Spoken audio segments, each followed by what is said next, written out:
Welcome to the Beyond Divorce Embracing Change podcast. My name is Michael Flores, and I will be your host while we explore the complex journey of divorce with empathy, insight, and practical knowledge. Whether you're contemplating separation, in a divorce, or looking for support post-divorce, our episodes provide expert guidance, stories, and strategies to help you through every step of the process. We are actual therapists, helping clients who sit on our couches every day through their difficulties of divorce. You are not alone. Join us as we delve in and find solutions that give you hope again. We're glad you're here. This podcast is not intended to replace legal or personal help. This podcast is for informational purposes only. Well, Janan, I want to thank you so much for being here on this particular topic. We kind of did something similar. We talked about true lies in one of the episodes. And so now we're talking about just enough. Just enough. And I want the listeners to understand we're going to give them just enough. That's what we're doing. Information to be helpful to them when it comes to talking to their kids about the divorce. Yes. And it's so funny. I'll ask you this, John. How often would you say that this is a topic that comes up in the counseling setting, where the parents are either bringing it up or it's already been brought up that the kid either knows too much information about the divorce or they want to tell the kid about things? How often is that coming up in your cases? All the time. And usually what the line that I hear is, I don't want to lie to my kids. Oh, yeah. Or I have to be honest with them or something like that. Yep. Like that's what we get usually. And that's kind of where we have to figure out how to toe that thin line of, no, I'm not going to lie to my kiddo, but is this falling into oversharing? Yeah, then we get into the idea, is the kid asking or is the parent telling? Right. And either way, it still falls on the responsibility of the parent. Either way, whether the kid's asking or not, it's the parent's responsibility ultimately. Yeah. And so maybe this is a great podcast topic to go over when it comes to what do you do, parents, right, when this comes up. You agree? Yes. So maybe we start with the first part is, what are the parents' intentions? Yes, and I say that I'm going to use the word intentions very loosely because obviously we don't know your all's intentions, right? However, I can assume, infer, and comment below if you don't agree. Or if you do agree. I don't care.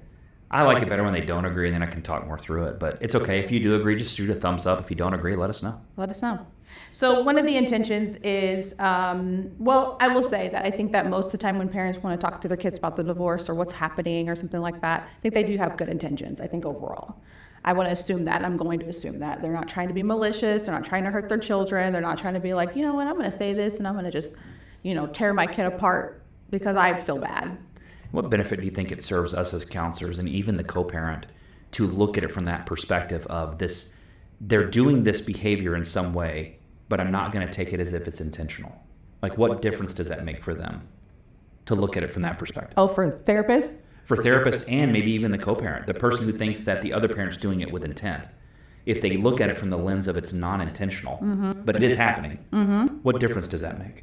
Well, I think that the difference that it would make would be that,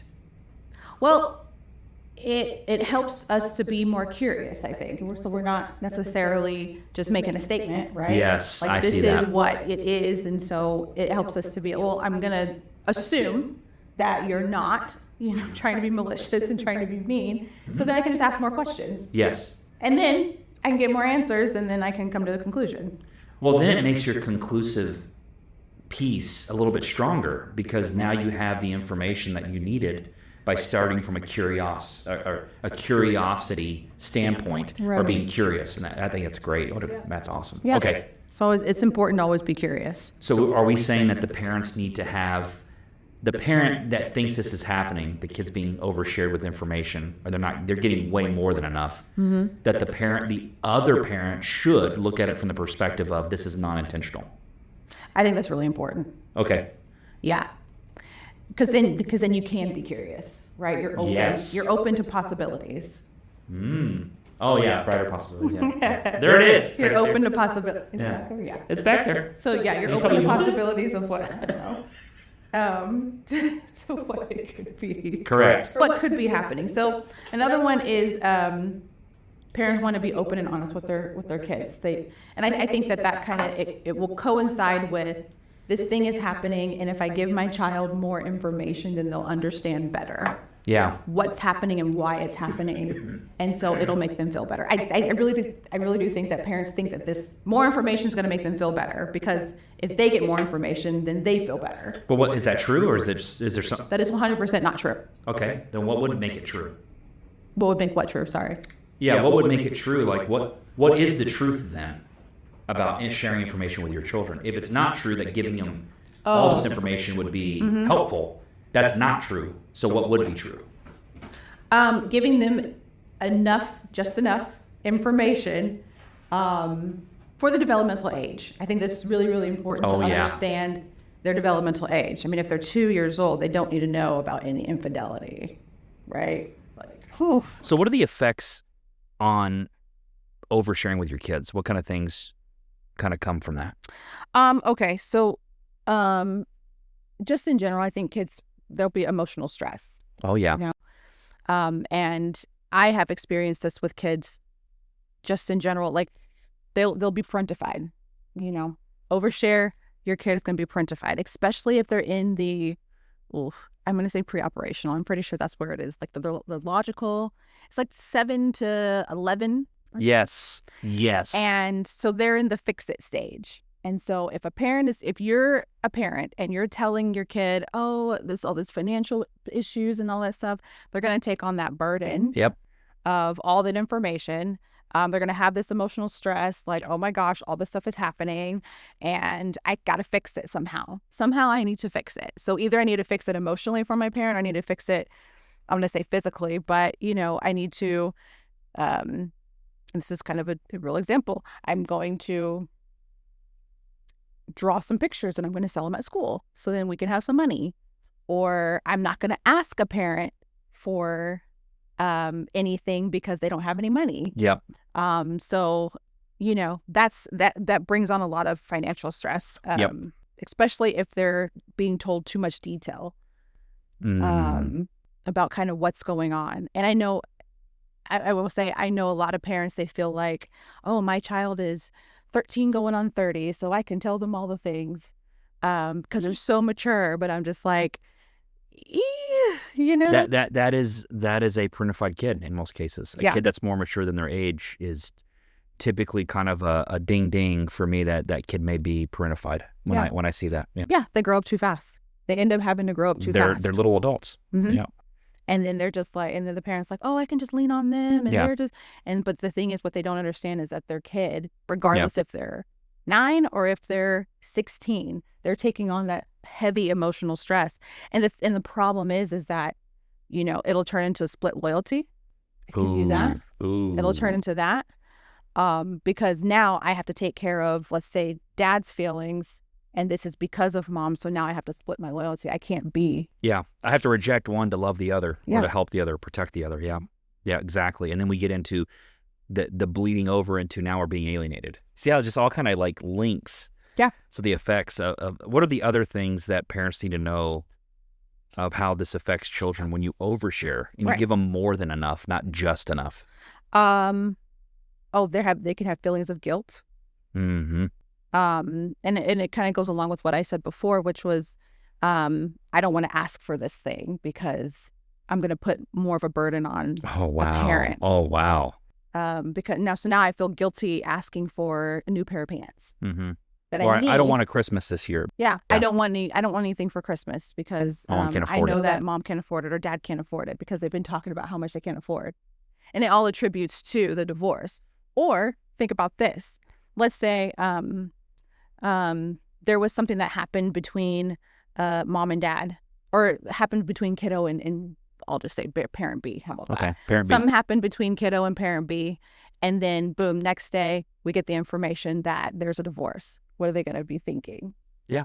It's my fault. This happened because of me. And then the thing is that, you know, and then, I mean, what is a parent going to do? They're going to be like, oh, well, this is, I mean, you're supposed to say, it's not your fault, right? It's not your fault, blah, blah, blah, all that stuff. However, if you share too much, they're still going to have that guilty feeling like this is on me. Yeah, it feels like what you're saying is when parents share too much, the kid takes on the burden of the parent. Ultimately, that's what's happening. Yeah. And the kid then has to respond to that burden to try to alleviate that pain that parent's experiencing, which bleeds into parentifying, alienating, triangulating. All those, all the Asian series, if you haven't heard it, that's what that's all about. And then they get into the split loyalty of I have to reject one to have the other. But the hardest thing I think you said today that's the most difficult for the children is the guilt and self-blame. Yeah, they will. Because then the child thinks that they have created or done something in some way. There was you ever seen the show Between Two Ferns? Yes. With Zach Galifianakis? Yes. So Zach Galifianakis has, I forgot her name, Brie. Oh, Brie Larson? Is that like... No, not Brie Larson. I don't think her last name is Captain Marvel? No. No. It's Captain Marvel. Yeah, Brie Larson. That's Brie Larson. Okay. So she's on there, and he says, so when you were however many years old, he goes, your parents got divorced. Was that your fault? And she starts cracking up. Well, she's an adult now, so she understands. But when she was a child... Oh, she probably believed her. She would have. And that's why it's so funny now is because she's grown and was like, yeah, there's no way that could be my fault. Uh-huh. But kids will carry that burden. They will. Of their parents when they don't deal with it. I think that's an important point you made today. Yeah. What I want to say to parents is, well, let me ask you this. Mm-hmm. How can a parent know that they're sharing just enough and not more than enough? How can they discern that? Well, that's a big question, Michael. I know. I do that. Okay, I do that in therapy too. How do they know? I don't know. You're going to ask me, aren't you? I have a feeling you're about to go, how can they know, Michael? I have a theory. All right. My theory is that when a child is asking about something, it's possible that they're at the right age for that type of question. But here's the difference. Sometimes kids will use certain words that are not child words. Okay. And it sounds like it came from someone else. So what I've learned to do is when a kid uses a word that I'm not used to a child at that age using, I go, tell me what that word means. Now, some kids will get smart and go, you don't know what that means? Almost challenging me so that I'll tell them. That's what I do. Yeah. To you. Yeah, you do. And I'll do it with you. But when a kid's doing it and they go, you don't know what that means? And I go, why don't you tell me what it means to make sure that I have the same definition you have? Mm-hmm. Yeah. And then they go, well, I don't know. And so then it's easy peasy. It's when where'd you hear this word, right? It's so simple. However, when a kid is asking a question, it's typically coming from a curious place.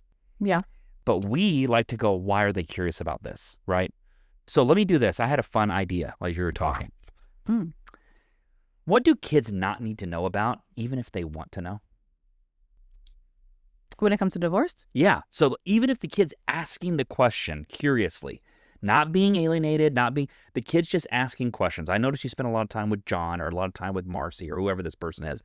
And I want to know, were you talking to this person before you and dad or you and mom got divorced? Like, is that something you answer? Do you say, yeah, I think your parent cheated on me? Do you ever tell them about infidelity issues? No. Would be an example? No? So never tell them. No. If there's been infidelity. Okay. Even if they want to know. Doesn't matter. Got it. Well, because it's a parent issue. Ooh. Infidelity. It's a marital issue. It's a marital issue, yes. Or partner issue, or whatever you want to call it. Yeah. Like, what does that have to do with your kid? Like, what does that have to do with them? And a lot of times I think thinking in the vein of what should I tell my kids or when is it too much? It's like, is this about my kid? Yeah. Or is this about me? Right. What about money? Should the kid know about your money situation? Definitely not. Okay. So we'll put that on the list. What if it's related to child support? Oh my gosh. Don't even get me started on that. So I'm assuming that's a no. That should never even be in a kid's vocabulary. What is that? Child support, right? But they know. I've had kids come in and say that. I have a 5-year-old talking to me about child support. I already know. You're not kidding. No kid knows about the word child support. So infidelity, marital issue. Leave it with the marriage, not with the kids. Yeah. Money, child support, your money, your financial situation. Here's the hard one. Parent goes to the store, kid asks for something, parent wants to buy it, parent can't afford it. right? They pay the attorney all these thousands of dollars. They're paying for counseling, Mhm. whatever they're paying for. But all this stuff they have to pay for and they can't afford it. What do they say to the kid? I say no. I don't know. Like, just, I mean, what would you say usually, you know? Yeah, good point. Like, What would you say if you weren't in this I situation? was like, why is there anything different? If they can't, I mean, if they can't have it, then they can't have it. Why don't you remind me at Christmas time? Mm-hmm. Why don't you remind me on your birthday? Do something like that, because if it's really important, they'll remember. Oh, yeah. It was like, can't do it right now. You know how many times my kids have asked for something and then a week goes by and they forgot about it? Mm-hmm. You know what I say? I always say, let me pray about it. Do you actually pray about it? No. Janan! Janan. I don't, and then I forget, and they forget. So, or I will tell you, like, it was with my nieces, and I did it so many times that I would say, let me pray about it, and they're like, that's a no. And that was the end of it. Well, there you go. My dad's no was maybe. Mm-hmm. My dad's version of no was always maybe, because my dad never wanted to tell me no. So he said, well, maybe. We'll see. Yeah. Maybe we'll see. If I heard that, I knew what that was. It's a no. That's okay. It's consistent. I knew what to expect with it. Maybe we'll see. And one time I said that to him. So we're not going. It was Toys R Us. I want to go there. Mm-hmm. And my dad, he said, maybe we'll see. I'll never forget it. I'll never forget it, because I remember that was the first time in my life, I don't know how old I was, but I realized that meant no, because I had had it happen so many times. Mm-hmm. And I literally said, well, no, then we're not going. And my dad's response was great. He goes, well, since that's the case, then we won't go. I was like, damn, that was crafty. Well, since you already believe it's a no, then we'll just make it a no. There you go. And that's true. Yeah. I was like, you know what? He wasn't being harsh. It was, we couldn't afford it. I look back now as an adult, I realize he couldn't afford it. And your kid, here's the thing I should say then. Don't you think your kids are going to figure this out when they're adults anyway? So why do they need to know it while they're children? It's always better for kids to be able to process this, or when they're adults, rather than processing it when they're kids. Say more. What do you mean? Why? Because, I mean, you think about it, when things, I mean, even if you talk about like a death loss, we're always going to process this stuff at a different age in a different way. Mm-hmm. And so you get the information that somebody died, Mm-hmm. you know, at 5, let's say, and you're talked to at a different developmental level, you know, or at your developmental level or something like that. Right.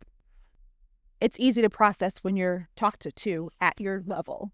Right. But then when you're an adult and you learn more, it's not, I don't know. I mean, obviously life happens and all that stuff, but Right. It's like when you're at a point where you can critically think, you can be curious, you can be open, you can look at things at different angles. Mm-hmm. It's not just black and white. It's not just right and wrong and all Mm-hmm. that stuff when you're an adult. So then what happens is you get more information and you can process it and you can actually internalize it, but not make it about you. And the best part is that the child gets to a point in their life where they're now independent of you as parents. And so they get a whole different view of the whole thing, and they can independently make a decision of what things are. Right. You know, a child from 18 to however long the rest of their life is much longer and shorter than a child from 7 to 18. And I tell people that because it's like, you got to play the long game here, which is, you know, your child, the most important, let me ask it this way. Maybe I should ask it. What does a child really want to know about what's going on in divorce? Like, what's really important to the child, regardless of developmental stage? Yes. That it's going to be stable, that their parents love them, that things are going to be consistent. I think really stability. Like, am I going to be taken care of? Is it going to be secure? That's really what they're looking for, is security and stability. How about that? Succinct. It's almost like, what should I expect? I think this is real personal, but I'm going to share it anyway. My dad had a conversation with my brothers once. He was considering the possibility of whether or not he was going to stay married. Mm-hmm. And this was years ago. One of my brothers was still in high school. And my dad said, I may make the decision, I may not. I don't know what to do. Because the truth is, I love your mom. And I don't know if I'll ever stop loving her. I'll never stop loving your mom. I mean, we have a family, children, everything else, but I don't know if I can continue to live like this. And I watched my dad have this conversation. He did a great job. He made it about him, the marriage, not about their mom and who mom was to them. That's their decision. The only question my brother asked my dad is, if this goes through, y'all divorce, do I have to change schools? Mm-hmm. And I thought about that, and I thought that was really his only thought, which really led me to believe and understand at that time, because years ago, was that they just want to know what their life's going to look like as a response to their parental change. Right. If my mom and dad are going to split, live in 2 different homes, what's my life going to look like? Mm-hmm. And once that can be clear for them and it's succinct and it's whatever, they figure it out, right? Kids are truly resilient. They may not like the back and forth, may not like the travel. I don't like living out of a backpack. However, the kids find a way through it. Mm-hmm. They do. Kids are really cool. I think that's why I like doing this job, is because the kids, I'm gonna be honest with you. Yeah. It's the kids. They surprise you, really. They really do. I mean, when I was dating my husband, I was going back and forth and I hated it. And I was just like, I don't know how kids do this. But look, they do it all the time. They do it all the time. And it becomes their normal at some point. It does. So what are things that parents can say to give just enough? Oh, well, let's rewind back. I apologize. I do want us to think. So one of the effects I really want, and parents can, look, I can't talk. I'm pregnant. I'm sorry. I can't talk. I don't get to make that excuse, so feel free to use it.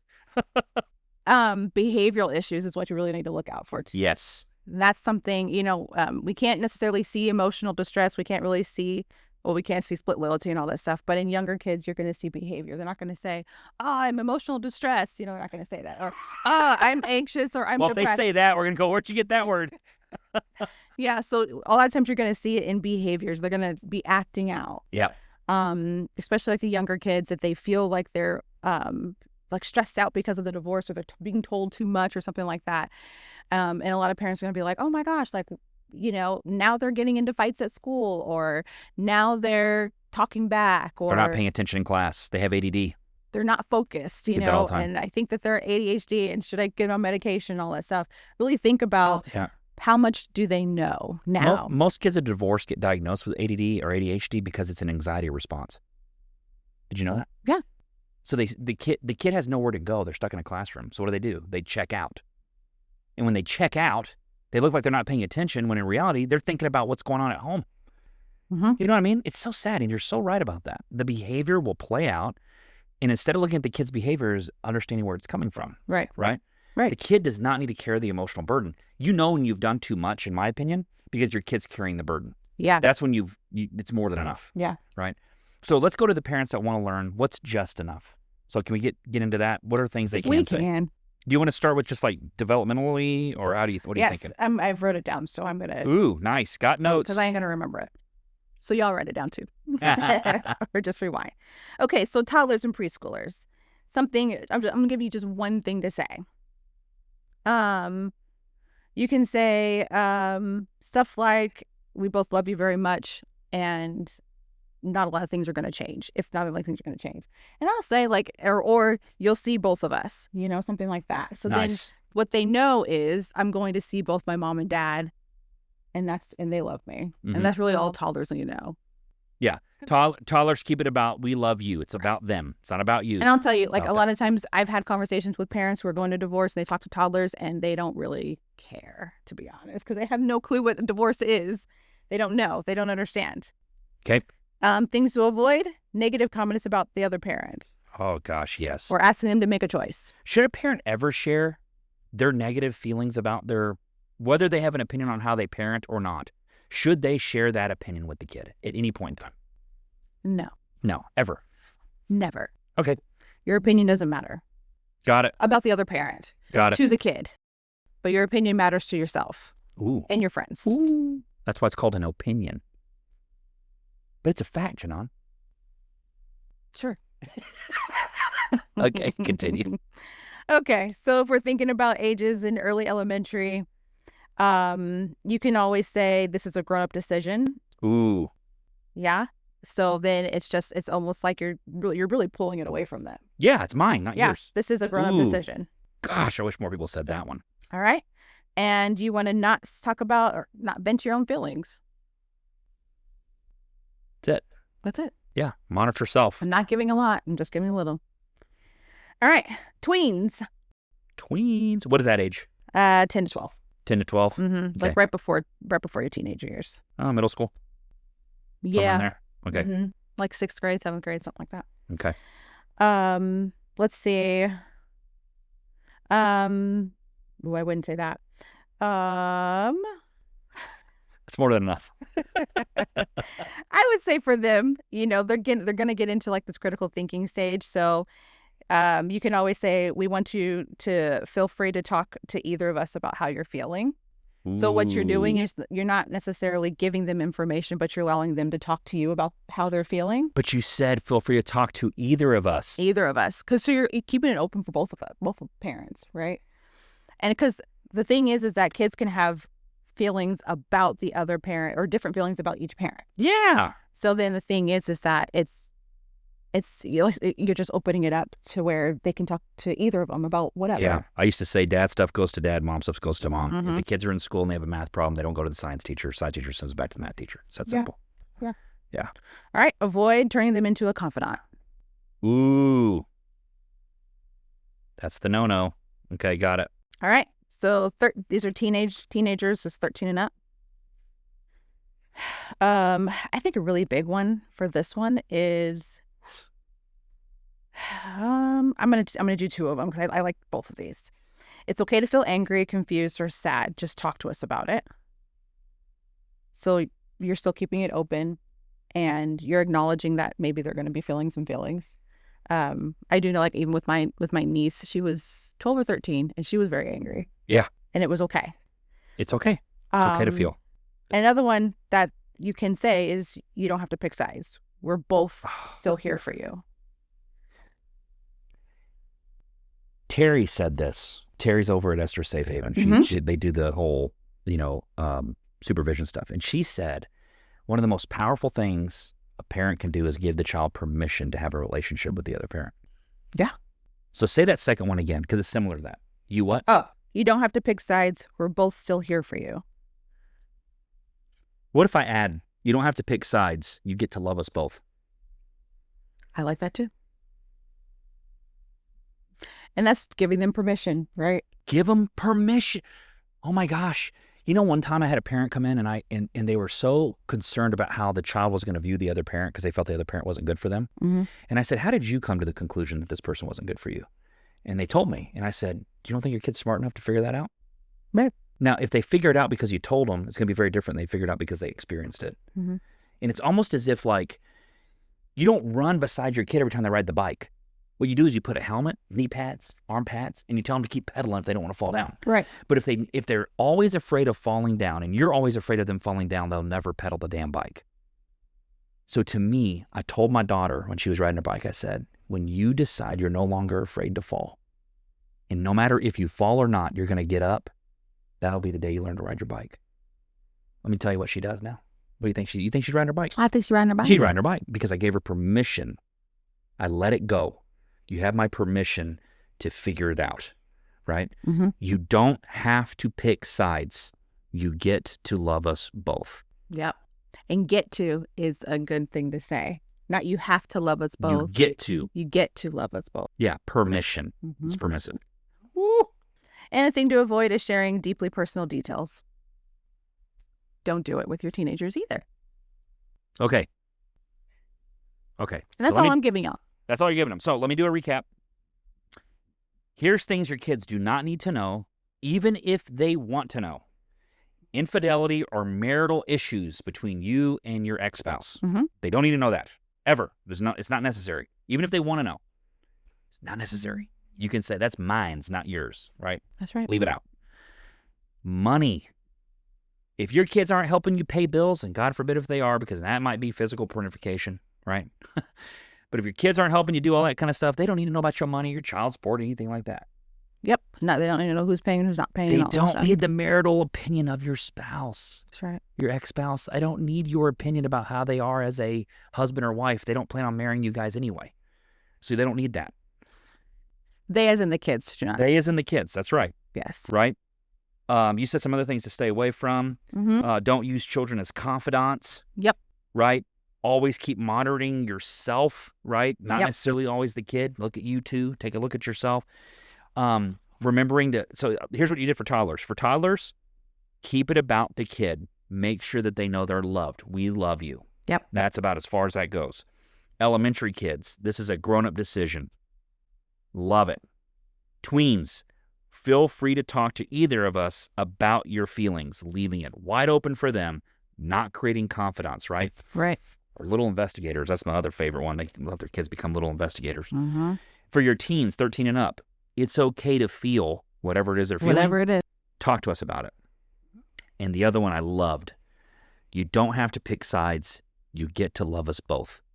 That's right. Do we get it? And we got it. Folks, you got a lot today. You might have got more than enough. I want to leave you guys with one thing. All right. Is it just enough? It's just enough. Okay. Honestly, if you don't hear anything else throughout this whole entire podcast, just remember this one thing. One-liner. I'll give you one-liner. Just remember, you are speaking to their developmental age, not your pain. I left it at the end so we didn't have to go through all of that. No. It's good. It's good. I'm just kidding. No. You are speaking to their developmental age, Not your pain. Your pain. Right. That's it. That's just enough. Just enough. Well, everyone, we thank you for being here. We love it. Janan, thanks for being here. We're going to miss you for a little while. Yeah. Mama.